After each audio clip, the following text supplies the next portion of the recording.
In a speech at the Knowledge Pioneers Forum in Moscow, Putin declared his hope that Russia and Europe would one day restore relations.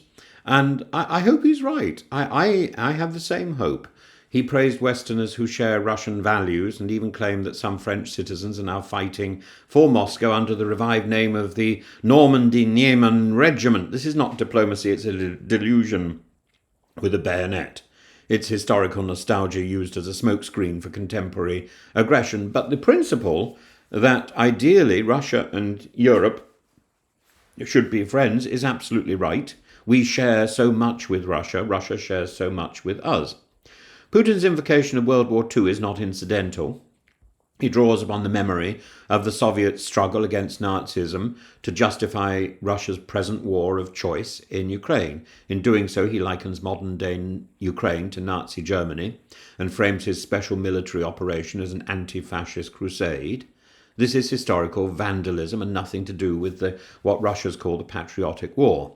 It's not about memory, but about manipulation. And by claiming that Nazi atrocities against the USSR constituted genocide, he seeks moral equivalence between past suffering and present-day conquest.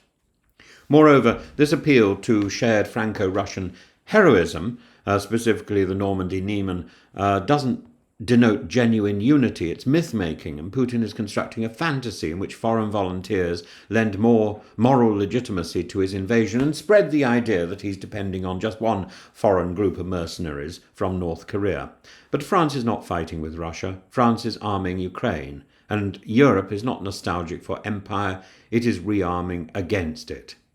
At the heart of Russia's latest diplomatic overtures is a plea for sanctions relief, especially against its aviation sector. Moscow argues that these are humanitarian in nature. Well, yeah, absolutely, given the fact that so many of Moscow's planes are falling to pieces, literally on the runway, they blow up because they don't have the spare parts. And to lift these restrictions would be an act of global naivety. Russian airlines are not passive victims, they are the instruments of a war machine. Charter firm iFly reportedly transports troops. Vnukovo Airport has been sanctioned for logistical support to military operations.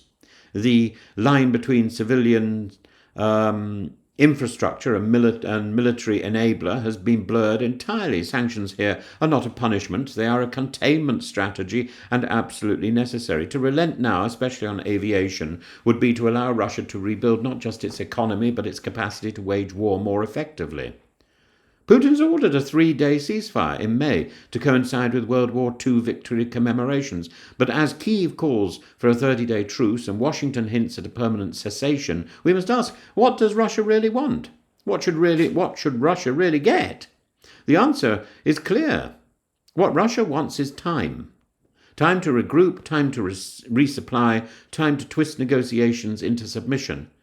Any pause, any meaningful concessions from Moscow strengthens the Kremlin's strategic hand. It's not a peace gesture, it's a tactical intermission. Putin's ambitions do not end in Kyiv. His repeated statements show a clear desire to roll NATO back to its 1997 borders. And he speaks of Moldova and Georgia with veiled threats and of the Baltics with open nostalgia. His model is not a stable sovereign state, but an expanding empire, a Russia which, as Sir Richard Sherif has rightly argued, only exists when growing, like a shark that must swim or die. And for Putin, Ukraine's Western aspirations represent an existential threat not just to Russia's sphere of influence, but to the very logic of autocracy. A free, democratic, EU-integrated Ukraine makes Putin's regime look brittle, outdated and beatable. And then there's the stuff. If you don't yet know Caelan Robertson, please find his channel. And he's put up a video today about a journalist from Zaporizhia who was taken prisoner by Russia, who was tortured. She had her eyes gouged out. The details that Caelan provides are harrowing, but well worth seeing. This is what Russia is. Russia is a nation that tortures its enemies. Russia is a nation that behaves like a thug under Putin. What must be done? What must be done? Deterrence must be real.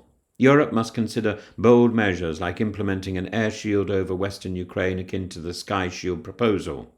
Western leaders must treat Russia's hybrid warfare as part of a total war strategy, not an aberration.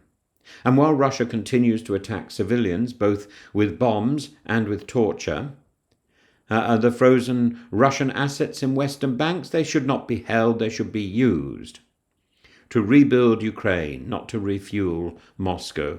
Putin's speech yesterday masks aggression with nostalgia and imperial ambition with peace overtures. We must not fall for it.